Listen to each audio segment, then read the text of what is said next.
Olá pessoal, hoje eu vou estar apresentando a aplicação do controle preditivo com modulador MPCWM no controle de corrente do rotor do DFIG. Basicamente eu vou estar apresentando uma fundamentação teórica e logo depois uma validação por meio de simulação no MATLAB Simulink. Meu nome é Yuri de Oliveira Cota e meu orientador é o professor Dr. Alfredo Guarelli. Essa apresentação ela tem duas partes. Primeiro eu vou apresentar o método de forma genérica e depois vamos particularizar para o sistema do DFIG, né? Iniciando a apresentação, temos que o MPC modulador, ou MPCWM, ele combina o controle preditivo com o modulador PWM, e onde a diferença fundamental em relação ao bem conhecido Find Control Set MPC é que no Find Control Set, o próprio controlador escolhe diretamente qual estado discreto de chaveamento que o conversor aplica, né? Já no MPCWM, o controlador calcula um vetor de tensão contínuo e é o PWM que se encarrega de sintetizar esse vetor em chaveamento real, né? O diagrama abaixo ilustra bem isso. A gente entra com uma referência no modelo preditivo. O modelo preditivo, por sua vez, gera um vetor de tensão contínua, onde é aplicado no modulador, e o modulador é responsável por gerar os estados das chaves do conversor, que é conectado à planta. No nosso caso aqui é o DFIG, né? Dando continuidade, quando comparamos o Find Control Set com o MPCWM, temos que é, duas características principais que diferenciam essas estratégias, que é a variável de decisão, que passa do estado discreto para o vetor contínuo, e a frequência de chaveamento, que no MPCWM ela é fixa. Isso acaba trazendo duas vantagens práticas, que é o projeto de filtro ser mais simples e o THD mais previsível no MPCWM, já que o espectro harmônico fica concentrado na frequência de chaveamento em vez de espalhado. Logo, temos que o FCS ele acaba selecionando entre um número finito de vetores de tensão do conversor a cada período de amostragem e, por sua vez, o MPCWM acaba calculando analiticamente a tensão ótima e delega ao PWM a tarefa de sintetizá-la, e dando assim as vantagens da frequência fixa. Agora vamos ver como é feito o cálculo do vetor de tensão.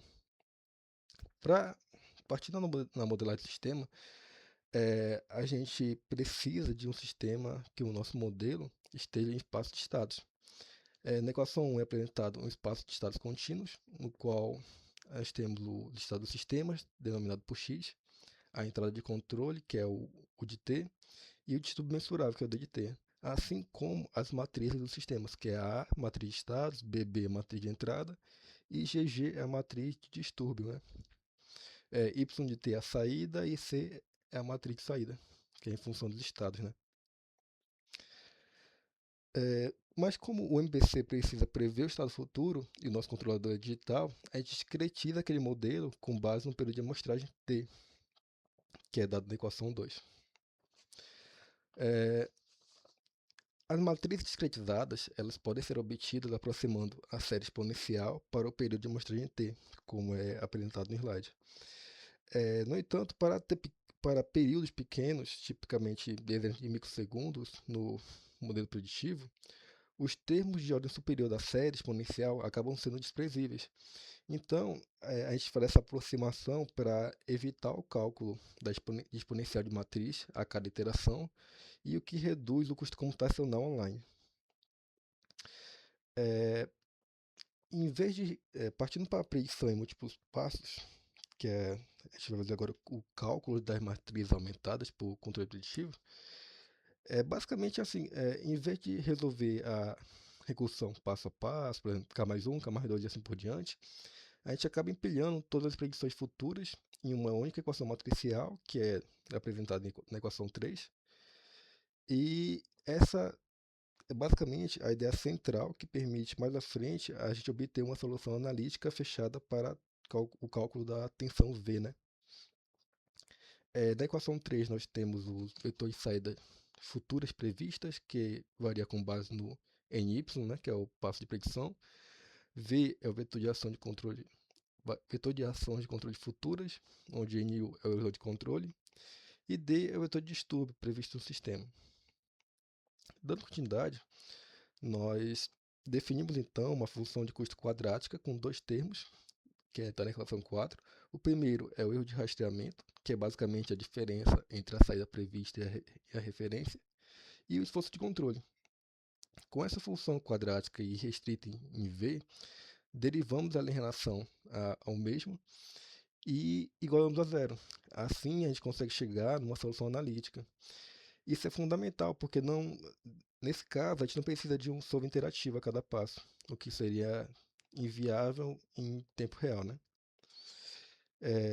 Prosseguindo, temos a matriz de ponderação, né? Que com base na equação 4 aqui, você pode observar, o papel dela nesse caso aqui é controlar o comportamento do sistema. Ou seja, nós temos o W, que é a matriz de força, e o WY, que é a matriz de predição. Aumentar o W deixa a resposta mais suave, porém mais lenta, enquanto aumentar o WY deixa a resposta mais rápida, mas com maior risco de overshoot. Então, esse é o trade-off prático da sintonia. Aqui, o vetor de tensão calculado serve como referência de entrada para o PWM. Então, nesse caso aqui, a matriz de ponderação, elas são responsáveis pela performance e desempenho do sistema, assim como a estabilidade também, mas isso são pontos mais avançados que eu não vou tratar nessa apresentação. Partindo para a segunda parte dessa apresentação, até aqui, X, U e D representavam grandezas genéricas de um sistema qualquer. Agora nós vamos particularizar o modelo para o rotor de Fig no referencial síncrono dq. A tabela apresentada no slide mostra a correspondência direta entre X virando as correntes do rotor em dq, U vira a extensão de controle do rotor e D vira o fluxo de estator, que é um distúrbio medido e não uma incerteza. O mesmo arcabouço matemático dos slides anteriores se aplica diretamente e bastante substituir as matrizes genéricas pelas matrizes do modelo. Aqui está o modelo, discreto explícito do rotor. Aqui, três parâmetros físicos aparecem no acoplamento, que é o RR, que é a resistência rotórica, que atua como um amortecimento, o ômega-SL, que é o escorregamento, responsável pelo acoplamento cruzado entre os eixos D e Q, e LM, que é a indutância mútua, que determina o efeito de distúrbio, que no caso seria o fluxo estator, né, sobre as correntes do rotor. Vale notar que o ômega-SL também é considerado constante dentro de cada período de amostragem T. E nós temos na equação 7 a estrutura de predição, que é exatamente a mesma do slide 8. Só que agora as matrizes são construídas a partir do modelo do rotor, né? Onde Y é a predição das correntes do rotor, V é a tensão de controle do rotor e D é um distúrbio relacionado ao fluxo estatórico. É exatamente a mesma estrutura, né? Y igual a X mais BU mais GD vezes D, do slide 6, agora com as matrizes aumentadas, né? A lei de controle ótimo também segue a mesma formulação analítica de antes. Na prática, são basicamente três passos. Primeiro, extraímos o par de tensão ótimo, VRD e VRQ do vetor de solução. Segundo, transformamos esse vetor para o referencial estacionário alfa-beta do rotor, através da rotação por TTCL. E terceiro, esse vetor contínuo é enviado ao modulador PWM, que aciona a chave do conversor com frequência constante. Por fim, um resumo básico que a gente viu até agora, e os próximos passos são aqui. Nós vimos a formulação geral do MPCWM, desde a predição até a chegada até a lei de controle analítica. Depois particularizamos essa formulação para o rotor do DFIG, entendendo o papel físico dos parâmetros no sistema e no acoplamento. E em todos os casos, o vetor de tensão ótima entrega PWM, preservando a frequência de chaveamento fixo. O próximo passo agora é a validação por simulação em MATLAB Simulink. Nesse caso, eu usei o 2024A, onde vamos implementar o MPCWM no modelo do DFIG e avaliar os resultados obtidos. Agora eu vou mostrar como é que essa formulação analítica que acabamos de ver no slide é implementada em MATLAB. O script tem exatamente a mesma lógica da apresentação. Primeiro a gente define os parâmetros físicos do sistema, depois montamos o modelo discreto, e em seguida a matriz de predição com o horizonte estendido. Por fim, calculamos o ganho do MPC e a lei de controle. A primeira parte aqui do script, eu vou passando devagar para vocês pausarem o vídeo e copiar os parâmetros. Nós temos os parâmetros da máquina e do ensaio. Aqui definimos os parâmetros elétricos do DFIG, resistências, indutâncias e do estator e do rotor, assim como a indutância mútua também, e o parâmetro sigma, que é o fator de dispersão. Ele aparece porque o acoplamento entre estator e rotor não é perfeito, né? Duas variáveis merecem destaque aqui, que é o ômega-SL, que é a velocidade de escorregamento, que é exatamente o ômega-SL do slide 13, responsável pelo acoplamento cruzado entre os eixos D e Q, e o período de amostragem T, né, que a gente definiu como 100 microsegundos, que está aqui, né, que é o mesmo usado na aproximação linear que discutimos na parte da discretação. Com esses parâmetros, a gente somos capazes de montar as matrizes discretas do modelo, né. No segundo bloco, nós temos o horizonte de predição e controle, onde NY, que é o horizonte de predição, dita quantos passos à frente o controlador pode prever a saída, e NU dita quanto desses passos ele efetivamente otimização de controle. Aqui, para a simulação, foi definido NY igual a 3 e NU igual a 2. A partir disso, a gente parte para discretizar o modelo de corrente do rotor, utilizando aquela aproximação linear discutida na apresentação. Basicamente, ela implementa literalmente a equação matricial do slide 13, a matriz AD, tem na diagonal o tempo de acontecimento causado pela resistência rotórica, RR, e fora da diagonal os termos ômega-CL multiplicado pelo período, que são acoplamento cruzado entre D e Q. A matriz BD é o ganho de tensão do controle. Repare que ela é desacoplada, ou seja, a tensão no eixo D só afeta a corrente no eixo D, e o mesmo para Q. A matriz de saída, que é dada por CD aqui, que ela é uma matriz de identidade, e a matriz do distúrbio, né? Que no nosso caso é o fluxo estator, que ele entra como distúrbio medido, não como uma incerteza. Por isso que ela é matriz de identidade também. Agora passando para a matriz de predição em horizonte estendido, onde essa é a parte que implementa a ideia central do slide 8, que em vez de resolver a recursão com xk+1, xk+2 passo a passo, a gente empilha tudo em um único sistema matricial. Aqui, o laço for monta essas matrizes empilhadas para cada instante futuro i, dentro do horizonte de predição de NY. Calculamos como o estado atual se propaga, isso é, a matriz A e R, e como cada ação de controle futura, dentro do horizonte de controle NU, afeta essa predição, isso é, a matriz BB e R. A matriz GG e R segue a mesma lógica para o distúrbio, e na prática isso é só álgebra matricial, repetindo a mesma equação para cada passo à frente, mas é justamente esse empilhamento que permite mais adiante resolver tudo de uma vez com uma única inversão de matriz, em vez de resolver instante a instante, né? Passando para o próximo bloco, nós temos aqui as matrizes de ponderação, né? Que são definidas, a matriz de ponderação WYWO, que é o mesmo trade-off do slide 10. WY pesa o erro de rastreamento e WU pesa o esforço de controle. Os valores aqui já são resultados de uma sintonia, inclusive deixei comentado aqui no código uma tentativa anterior do ganho, só para registro histórico. E a parte mais importante da sessão é o bloco 6 aqui, que é o cálculo do MOF, né? Que essa é a matriz do ganho do MPC, calculada de forma totalmente offline. Ela só depende do modelo e das ponderações, não do estado atual nem da referência. Isso é o que torna esse controlador viável em tempo real. A cada interação online, o controlador só precisa multiplicar essa matriz já pronta pelo erro entre referência e predição e não precisa resolver nenhuma otimização do zero a cada passo. No próximo bloco, eu eu utilizei algumas variáveis simbólicas em vez de valores numéricos para referência de estado, só para poder expandir a expressão da lei de controle e inspecionar analiticamente os coeficientes. Nessa parte aqui, basicamente, eu implementei ela para gerar a lei de controle para implementar no DSP. Ou seja, com essas variáveis simbólicas, eu consigo gerar a lei de controle e calcular o vetor de tensão ótimo, né?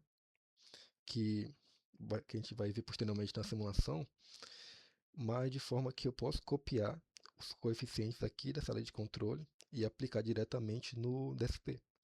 Ou seja, eu vou rodar aqui para vocês dar uma olhada. E vou botar aqui VD, VDD e VQQ.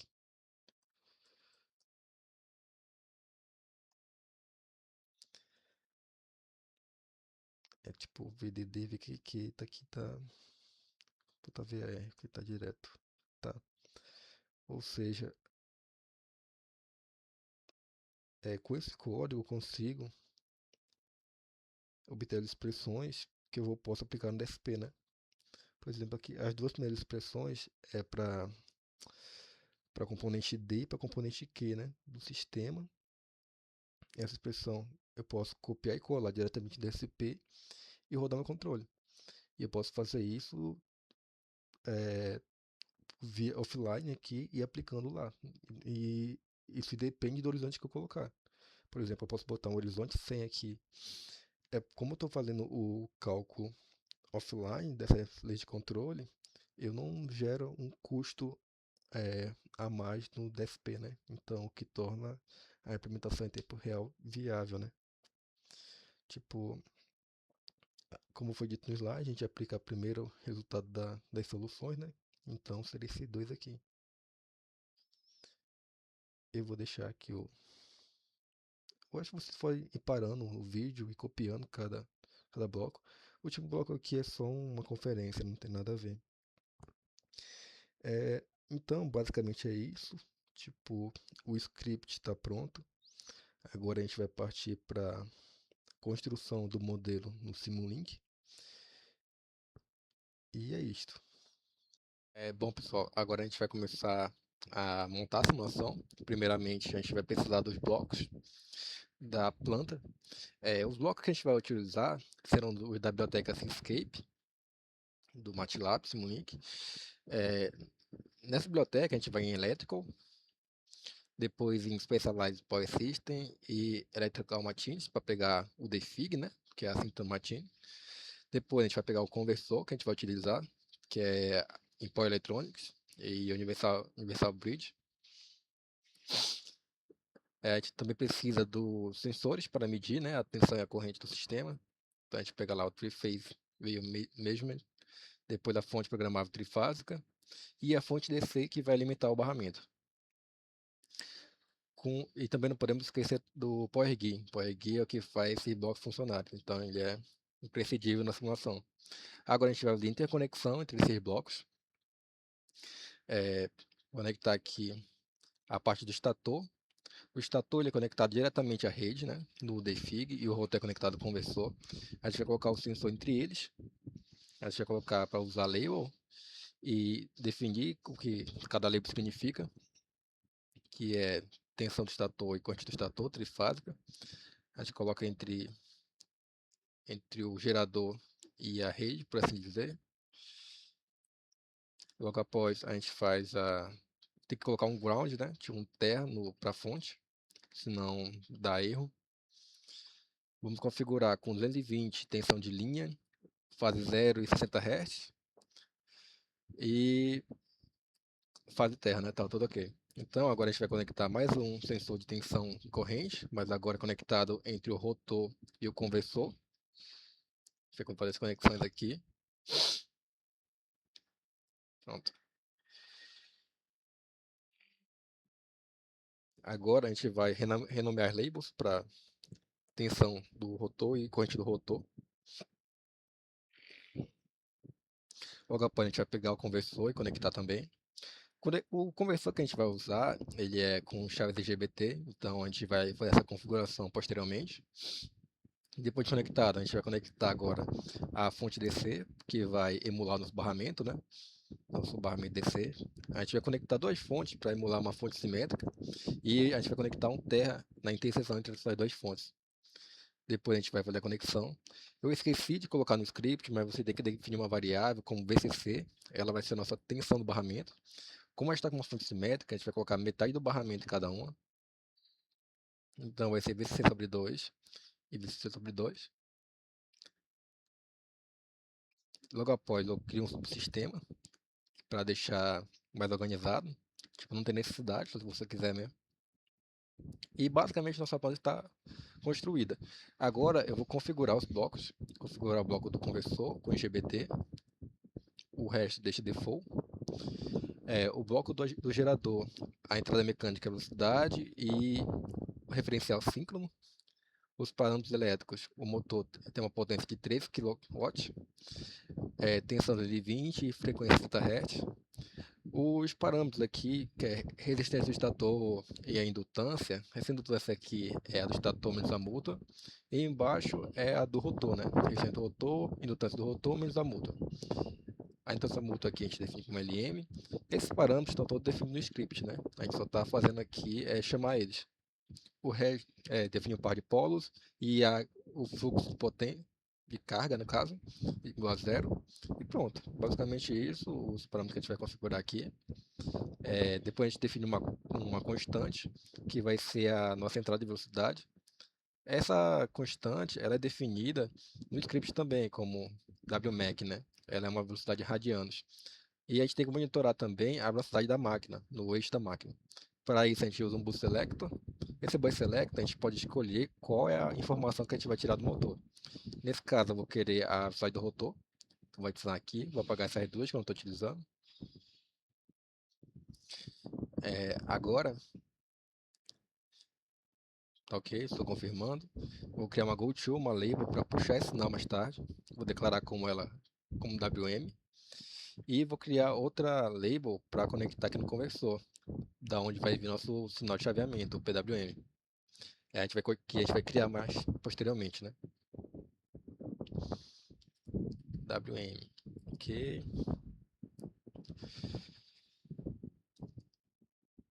Pronto. O bloco do Power Guia, a gente vai configurar ele para tipo discreto, né? Que é o que normalmente a gente trabalha. E o período de amostragem sobre 20, né? Que é a velocidade que a simulação vai rodar, né? O bloco de controle, ele normalmente vai rodar em o período de amostragem, que te define como 1 sobre 10 kHz. Mas a simulação ela roda um pouco mais rápido, no caso. Define aqui a planta do defig. Depois de definido a planta, a gente agora vai construir os blocos externos. Primeiramente, a gente vai montar o bloco do PLL, tipo o PLL trifásico, é o bloco que a gente vai utilizar. A entrada do PLL é a tensão, então a gente vai chamar uma label, from, e colocar a tensão do estator, para a gente quer o ângulo da rede, e como a rede e o estator estão conectados diretamente, então...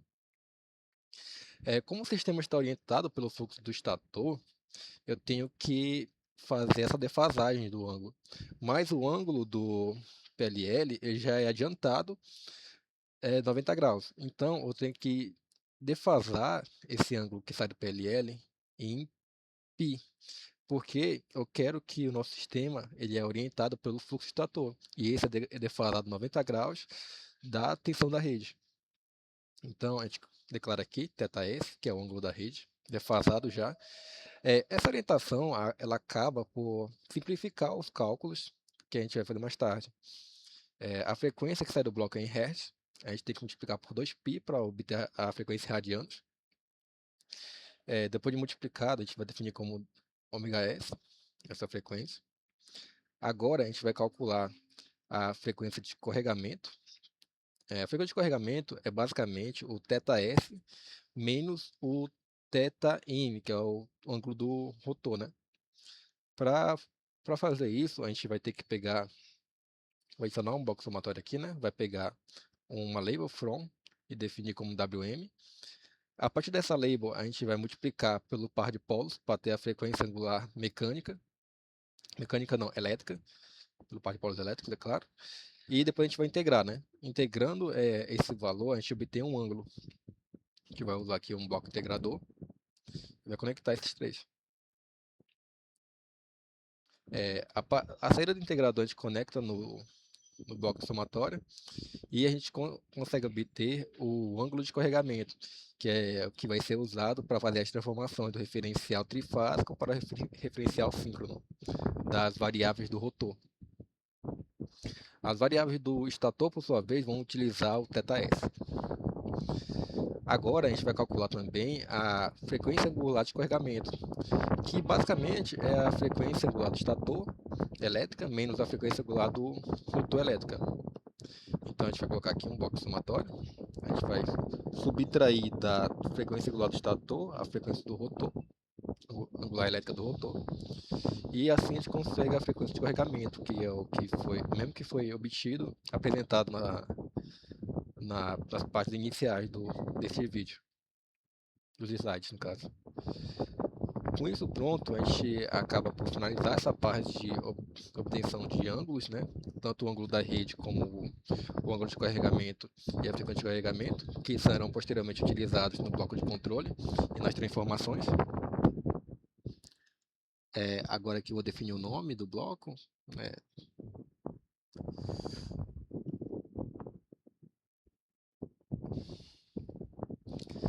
PLL em Flip Angle. Pronto. Definido, agora a gente vai partir para a parte de transformações. A gente vai utilizar o bloco ABC to DQ0. Clica duas vezes na tela e escreve ABC to DQ0. Pronto. Esses blocos eles vêm configurados 90 graus por default. Então a gente vai colocar alinhado com a fase A. Porque essa defasagem a gente já faz durante o PLL. Então não tem necessidade de defasar novamente. A gente vai entrar aqui com a corrente trifásica do rotor. E se lembra que a gente vai utilizar o ângulo de escorregamento para converter para DQ. Depois a gente cria uma GoTo. E aqui a gente vai ter como saída a corrente IDQ0. Essas três componentes. A mesma lógica a gente vai utilizar para fazer a conversão da corrente do estator e da tensão do estator.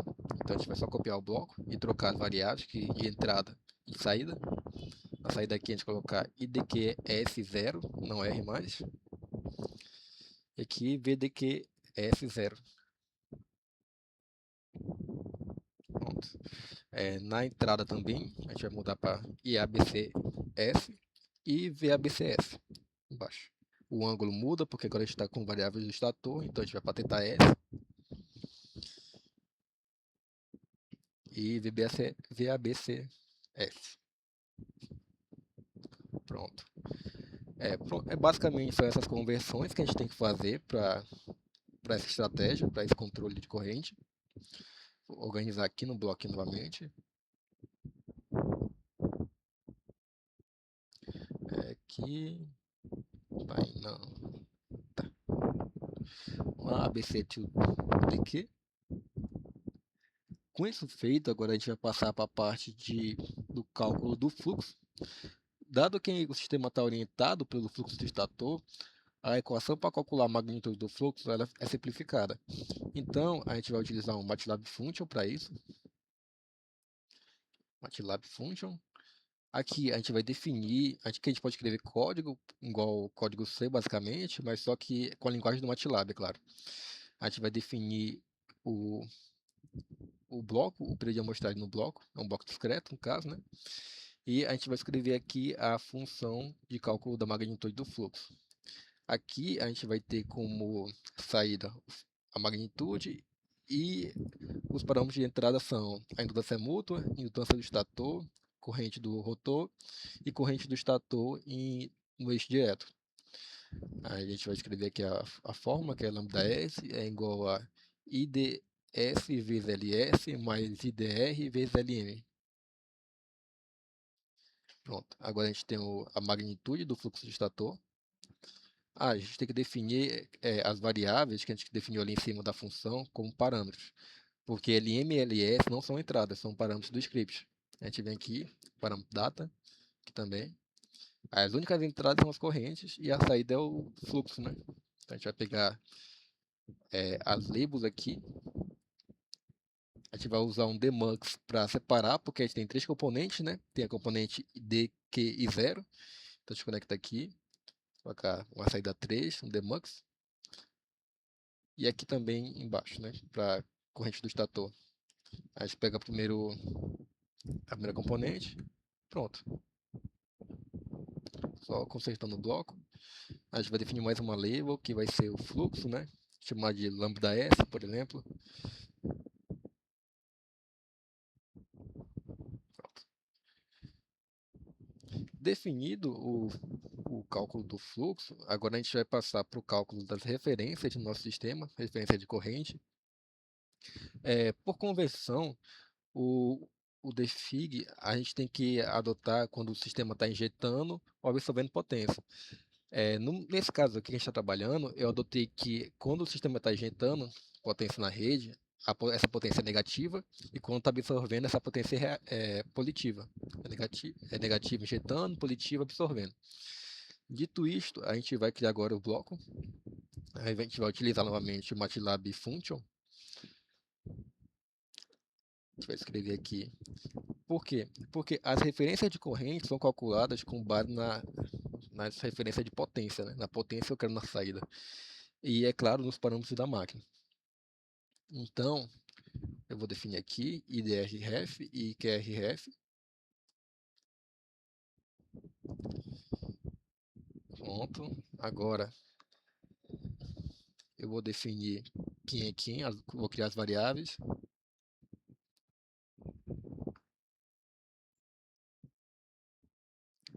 Agora eu vou copiar aqui a equação para o cálculo. Basicamente, as equações elas relacionam as indutâncias e a tensão do estator, a magnitude da tensão. Dado que o sistema está orientado pelo fluxo do estator, a tensão, a magnitude da tensão do estator, ela é igual a VQ e VD é igual a zero, por causa da orientação. Aí a gente define as entradas Pref, QRF, VS, lambda S e os parâmetros LS e LM. A gente vai escrever agora a equação aqui para IDRF e para IQRF.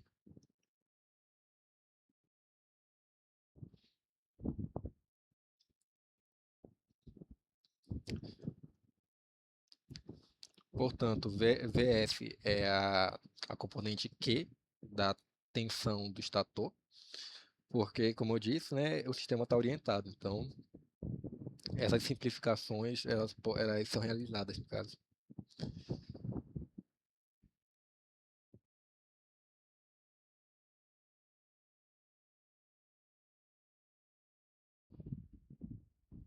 Pronto. Indo aqui. A gente está definindo essas referências. Agora, a gente vai definir os parâmetros, como parâmetro, LS, LM. E de resto, a gente tem que deixar tudo certo, tá? Deixar tudo normal. Porque as entradas e as saídas estão tudo certo. Estão todas certas.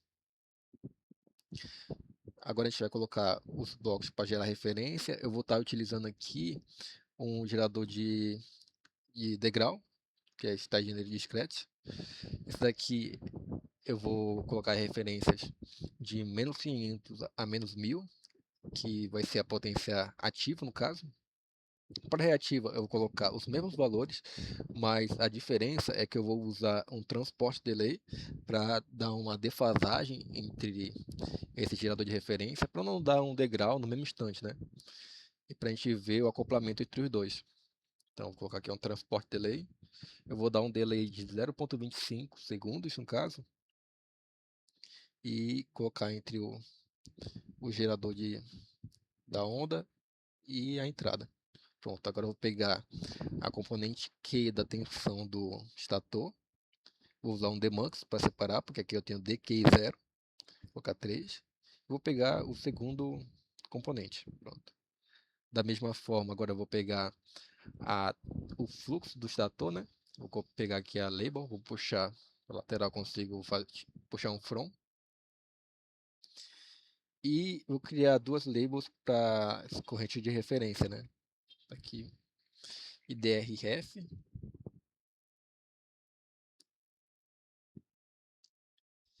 e IQRF.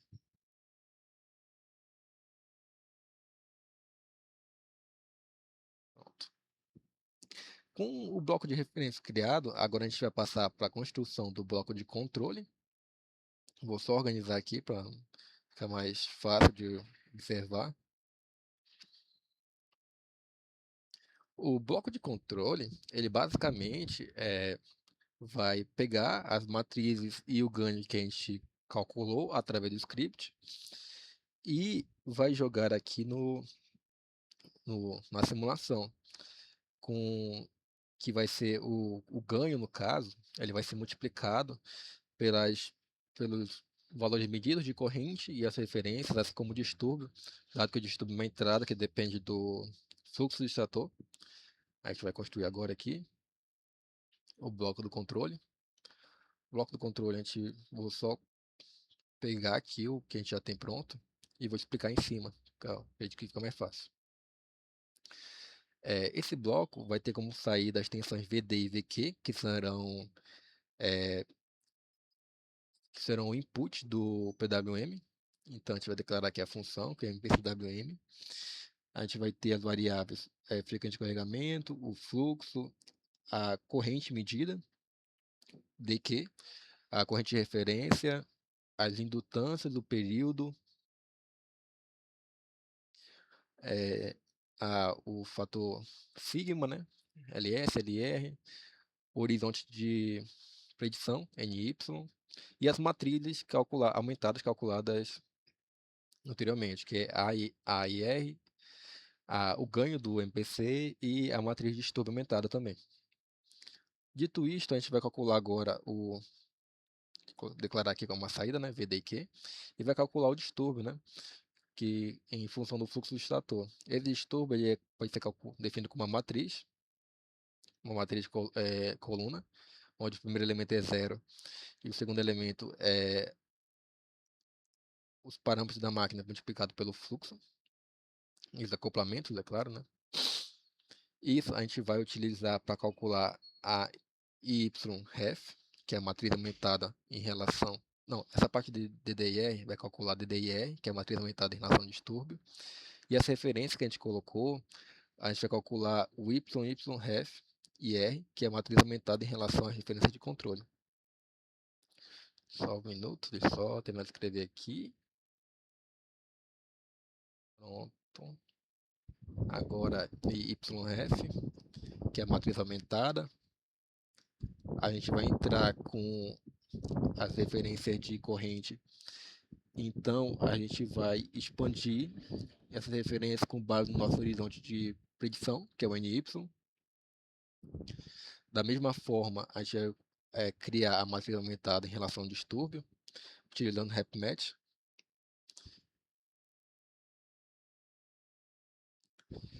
Por fim, a gente vai pegar essas matrizes aumentadas e o ganho do MPC e construir a equação de tensão analítica, que foi apresentada durante a fundamentação teórica, para obter, então, os vetores que vão ser aplicados no PWM. A gente pega o ganho do MPC, multiplica pela referência, menos a matriz aumentada da referência, menos a matriz de status, que multiplica as correntes medidas, e a matriz de distúrbio, né, que multiplica o fluxo também, né, que é o DDIR, no caso, que é a matriz aumentada do distúrbio.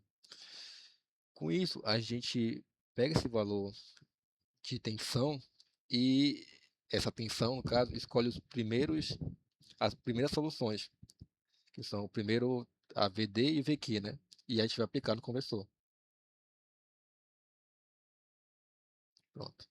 Acredito que tem um erro aqui, que é o X de R. Botei mais um X ali, mas tá ok. Agora a gente vai apagar tudo isso e vai voltar. Tem que definir os parâmetros, né? Novamente. Então a gente vai em Function, Edit Data, fecha aqui, e vai definir LM é parâmetro, o período é parâmetro, sigma é parâmetro, LS também, LR também. NY é parâmetro. O que eu falo que é parâmetro? Esses são basicamente as variáveis que estão no script, né? Então já estão foram definidas. Eu acho que está tudo aqui agora. A gente volta e o nosso bloco de controle está construído. Esse é o bloco do MPCWM. A gente vai entrar aqui com as referências e o sinal medido. A gente vai usar o mux aqui porque para juntar os sinais, né, para colocar no bloco. Aqui dref e qref. Da mesma forma, a gente vai fazer com as correntes medidas. Mas como as correntes medidas estão todas juntas, a gente vai ter que separar, tirar o zero e colocar só ID e Q. A gente vai usar um demux de 3 saídas. A gente vai conectar aqui. Pronto. E depois a gente vai conectar no mux para juntar as duas saídas, as variáveis de ID e Q. E usar um terminator para matar o sinal zero, né? Então a gente conecta aqui na entrada do bloco. Tem como juntar tudo e colocar num subsistema, que é só para deixar mais padrão, mais organizado. Mas isso não tem necessidade, só se você quiser mesmo. Agora a gente vai entrar com fluxo e por último o ômega-SL, né?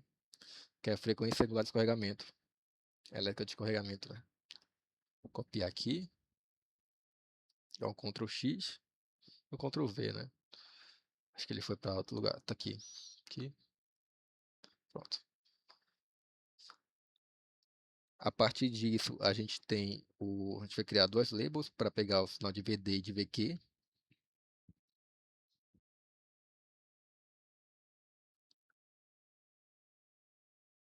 Pronto. Esse sinal a gente vai mandar para o PWM posteriormente. Só para organizar aqui. Esse é o nosso bloco de controle.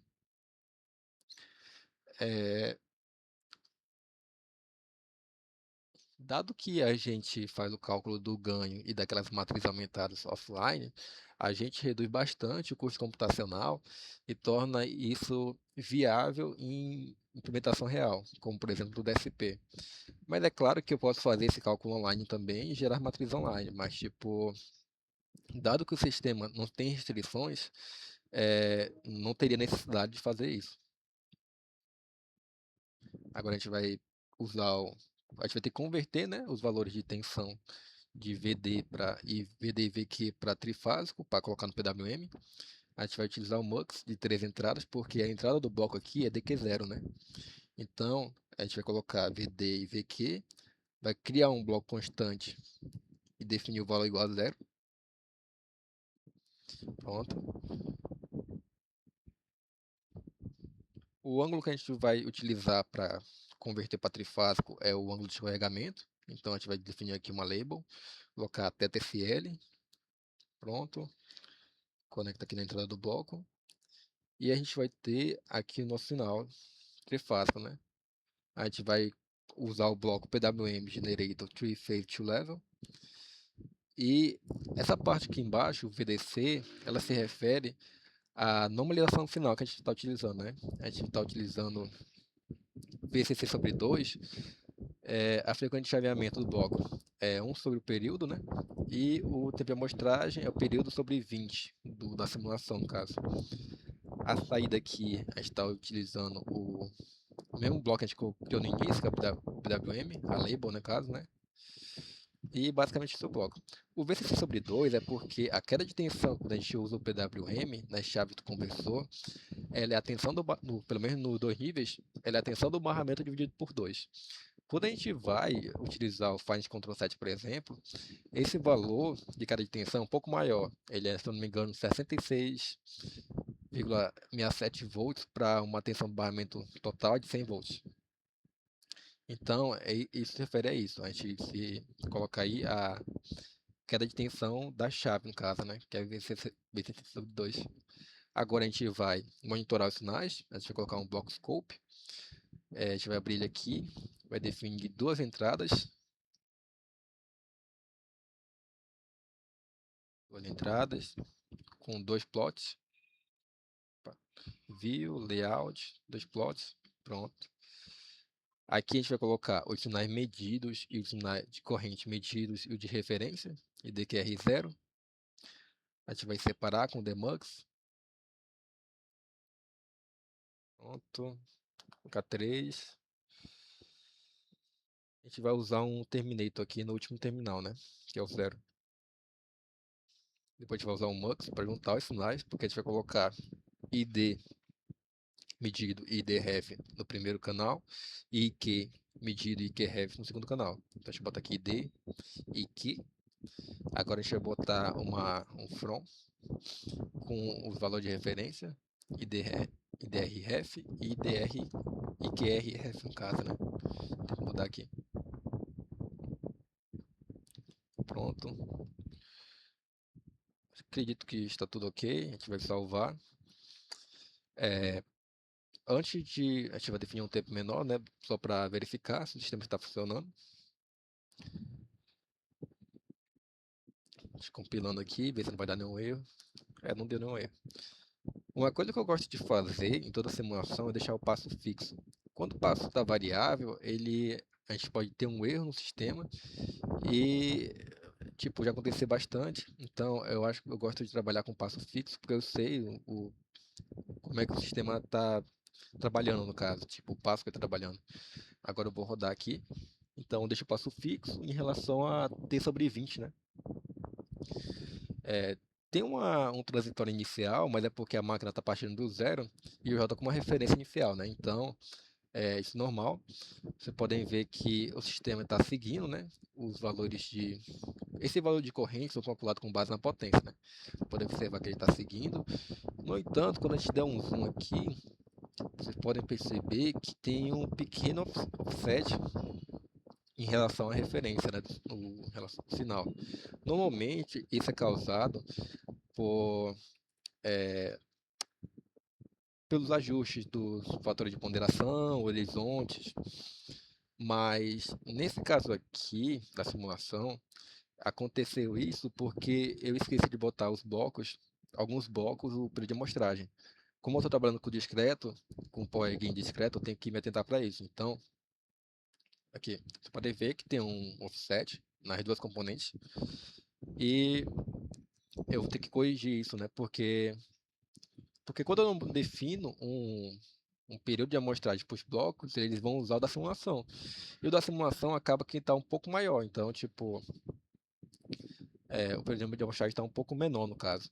Então, eu tenho que vir aqui nos blocos e definir, né? Eu venho em Function, clico aqui fora, Edit Data, colocar discreto. Aqui eu vou colocar o período T, né? No caso. Eu faço por demais blocos também. Vou colocar o período T. Porque querendo ou não, tem que ter um casamento desse período para não ocorrer esses erros, no caso, né? Aqui está ok. Eu acredito que falta só o do PLL. O PLL também influencia. Se você colocar um período de amostragem diferente, é capaz de obter esses erros, né? Esse offset. Pronto. Agora eu vou rodar. Vocês vão perceber que ainda existe um offset, mas ele é diferente, né? Do que a gente estava obtendo aqui. Vai ver que dá uma aumentada também no ripple do sinal. E isso é perfeitamente normal, porque a gente está trabalhando numa frequência mais baixa, frequência de 10 kHz. Então, tipo, quanto mais a gente aumentar a frequência, mais liso vai ser o sinal, menor vai ser o ripple.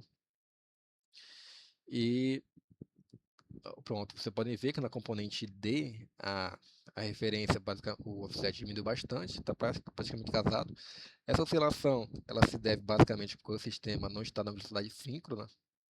Então, eu tenho uma oscilação da velocidade, uma oscilação do torque, que é pouca coisa, não inviabiliza o sistema. Embaixo tem um offset ainda, mas é menor se considerarmos que o que estava anteriormente, né? Apesar que o ripple aumentou também. Então, basicamente é isso. Essa foi a apresentação e obrigado.